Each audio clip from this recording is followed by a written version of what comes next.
এক ভাই প্রশ্ন করেছেন, আসসালামু আলাইকুম মোহতারাম, ভিডিও করা কি জায়েজ নাকি জানতে চাই। বিবাহ বা বিভিন্ন সামাজিক অনুষ্ঠানে আমরা ভিডিও করি, এটা কি বৈধ? ইসলামিক প্রোগ্রামেও বিভিন্ন সময় ভিডিও করা হয়, এটা কি বৈধ? ভিডিওর ক্ষেত্রে মশালা হলো, মৌলিকভাবে এটাকে নাজায়েজ বলার সুযোগ নেই। হাদিসের মধ্যে যেটাকে নিষিদ্ধ ঘোষণা করা হয়েছে সেটা হলো চিত্র অঙ্কন করা। তাসউইর বলে আরবিতে। তাসউইরের মানে হলো চিত্র অঙ্কন করা। চিত্র অঙ্কনকে নিষিদ্ধ করা হয়েছে মূলত এ কারণে, এটা হলো মূর্তি পূজা শুরু হওয়ার প্রথম ধাপ। পৃথিবীতে প্রথম দিনই মূর্তি পূজা শুরু হয় নাই। নূহ আলাইহিস ইসলামের পরের, আদম আলাইহিস ইসলামের পরের ঘটনা, নূহ আলাইহিস ইসলামের আগে শয়তান এসে মানুষকে বোঝালো অমুক অমুক কেমন লোক ছিল। তারা বলল ভালো মানুষ ছিল। জিজ্ঞেস করলো তারা তো চলে গেছে, তো 2 দিন পর তো ভুলে যাবা, অথচ ভালো মানুষকে তো ভোলা উচিত না, তোমরা তাদেরকে স্মরণীয় করে রাখা উচিত। বলল কি করা যায়? বলল তাদের ছবি আঁকো। তো তারা পাথরের মধ্যে অথবা মাটির মধ্যে সুন্দরভাবে তাদের ছবিগুলোকে, আকৃতিগুলোকে তারা অঙ্কন করলো। এবার ওই প্রজন্ম যাওয়ার পর শয়তান পরবর্তী প্রজন্মকে বলল, তোমাদের পূর্বপুরুষরা এগুলো কি করত? বলল তারা তো এগুলো মহব্বতের সাথে নির্মাণ করত এবং তারা এগুলো ধুয়ে মুছে রাখতো, এগুলোকে শ্রদ্ধা করত।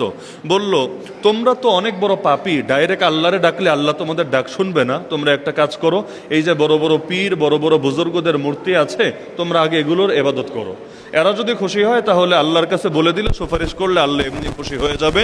ওইখান থেকে মূর্তি পূজা শুরু হলো। তাহলে প্রথমে মূর্তি পূজা আসে নাই, প্রথমে এসেছে আকৃতি এবং প্রতিকৃতি নির্মাণ করা, ভাস্কর্য নির্মাণ করা। এরপর সেটাকে ধীরে ধীরে পূজায় রূপ দেওয়া, যার কারণে ইসলাম আকৃতি অঙ্কনের ব্যাপারে অত্যন্ত কঠোরতা আরোপ করেছে। আকৃতি অঙ্কন বলে কাকে? ইলমি সংজ্ঞা হলো ইমসাকু সুরাতিল আরওয়াহ আলা শাইইন সাবিতিন। কোন স্থির জায়গার উপরে বা স্থির জিনিসের উপরে প্রাণী বিশিষ্ট কোনো বস্তুর আকৃতি ধারণ করা, সেটা আকার মাধ্যমে হোক অথবা যে কোনো মাধ্যমে হোক। এখান থেকে স্পষ্ট, কেউ যদি ছবি প্রিন্ট করে, দোকান থেকে ছবি প্রিন্ট করে, আপনার মরা বাপ মরা মায়ের ছবিও অথবা আপনার নেতা আপনার নেত্রীর ছবিও আপনি প্রিন্ট করে যদি দোকানে ঝুলিয়ে রাখেন, বাসায় ঝুলিয়ে রাখেন, এটা হারাম। কেন হারাম? কারণ স্থির জিনিস, প্রিন্ট তো কাগজে করলেন, কাগজ তো স্থির না। স্থির জিনিসের উপর প্রাণ বিশিষ্ট কোনো বস্তুর আকৃতি আপনি অঙ্কন করেছেন, স্পষ্ট হারাম। এখন বাকি থাকলো এই ডিজিটাল ক্যামেরা এবং ডিজিটাল ভিডিওর মাসালা, অর্থাৎ যেখানে জিনিসটা স্থির থাকে না। এই যে মেমোরি খুলে যদি মেমোরি ভেঙেও ফেলেন, এর কিন্তু অস্তিত্ব পাবেন না। আপনারা কম্পিউটার খুলে, মোবাইল খুলে, ক্যামেরা খুলে মেমোরি বের করে যদি ভেঙেও ফেলেন, হাজার হাজার টুকরা করেন, এরপর ছবির অস্তিত্ব কিন্তু পাবেন না। এটা হলো জাস্ট একটা ছায়ার মতো। যখন ছায়াটা ফেলে এটা স্থির আছে, যখন ছায়াটা নাই, আপনি মোবাইলের স্ক্রিন ভেঙে ফেললেও এর কোনো অস্তিত্ব খুঁজে পাবেন না। তো আল্লামা তাকি উসমানী হাফিজাহুল্লাহ সহ, দারুল উলুম করাচি সহ পৃথিবীর অনেক আলেমদের মতামত হলো যে এই রকম যেই জিনিসগুলো স্থির জিনিসের উপর হয় না, ডিজিটাল, যেটা মেমোরির মধ্যে থাকে, যেটা অনলাইনের মধ্যে থাকে, এটাকে আর ওইটাকে এক গণ্য করার সুযোগ নাই, বরঞ্চ দুইটা আলাদা, যার কারণে এটাকে ডাইরেক্ট হারামও বলার সুযোগ নাই। হ্যাঁ, এখন যদি অনর্থক হয় তাহলে অনর্থক জিনিস পরিহার করা মুমিনের ইমানের শান, এটা হাদিসে আছে। কিন্তু যদি অনর্থক না হয়, প্রয়োজনে হয়, সেটা আইডি কার্ডের প্রয়োজনেই হোক অথবা সেটা আইডি কার্ডের প্রয়োজনে তো প্রিন্ট ছবিও বৈধ, প্রিন্ট ছবিও বৈধ, পাসপোর্টের প্রয়োজনে প্রিন্ট ছবিও বৈধ, আর যদি কোনো দিনই প্রয়োজনেও হয় এটা বৈধ।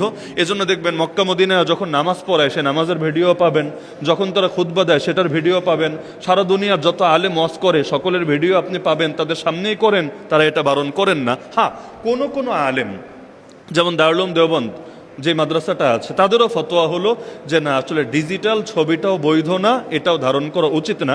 তাহলে আমরা বলতে পারি সমসাময়িক আলেমদের মধ্যে ছবি আঁকা নিয়ে দ্বিমত নাই, প্রিন্ট ছবি নিয়েও দ্বিমত নাই, জাস্ট ডিজিটাল পিকচার বলতে যেটা বুঝি এটা নিয়ে 2 রকম মত আছে।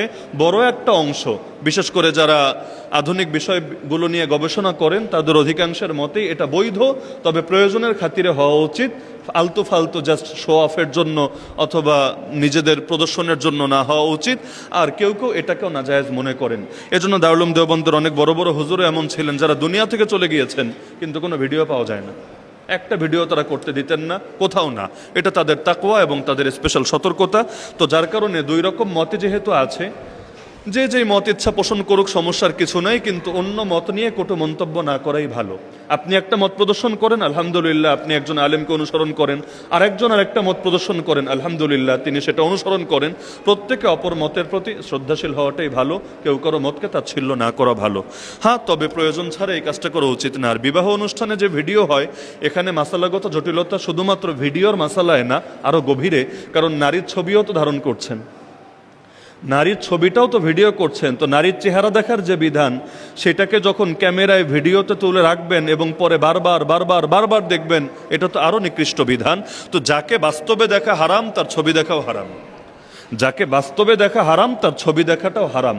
এজন্য বিয়ের আলাপের ক্ষেত্রে আমি একটা পরামর্শ দিই আপনাদেরকে, ওই পাত্রপক্ষকে ছবি দিবেন না, বলবেন ডাইরেক্ট বাসায় আসো, এসে দেখে যাও, ডাইরেক্ট দেখো। কেন? কারণ দেখা দেখি মানে বিয়ে হয়ে যাওয়া না, বিয়েটা নাও হতে পারে। আচ্ছা, বিয়ে যদি না হয়, এরপর ছবিটা তাকে দিলে সে ছবিটা নষ্ট করে ফেলবে, এর কি গ্যারান্টি আছে? মনে করেন দেখা দেখি হলো, কিন্তু বিয়েটা সে করলো না, এখন ছবিটা যতদিন তার কাছে থাকবে, এবং অন্য কোথাও বিয়ে হওয়ার পরেও সে যদি মাঝে মাঝে বের করে দেখে, হায় রে কি সুন্দরী মেয়ে পেয়েছিলাম, কিন্তু কপালের দুঃখে ওরে বিয়া না কইরা লাস্টে গিয়া কি বিয়া করলাম, ওই আফসোস নিয়ে যেই কয়বার দেখবে, ক্ষতিটা তো আপনারও হবে, কারণ আপনি অন্যায় সহযোগী হয়েছিলেন নিজের অজান্তে। এই জন্য ছবির ব্যাপারে সতর্ক থাকবেন। যাদেরকে দেখা হারাম, তাদের ছবি দেখাও হারাম। এজন্য এই ব্যাপারটা সতর্কতা অবলম্বন করা দরকার।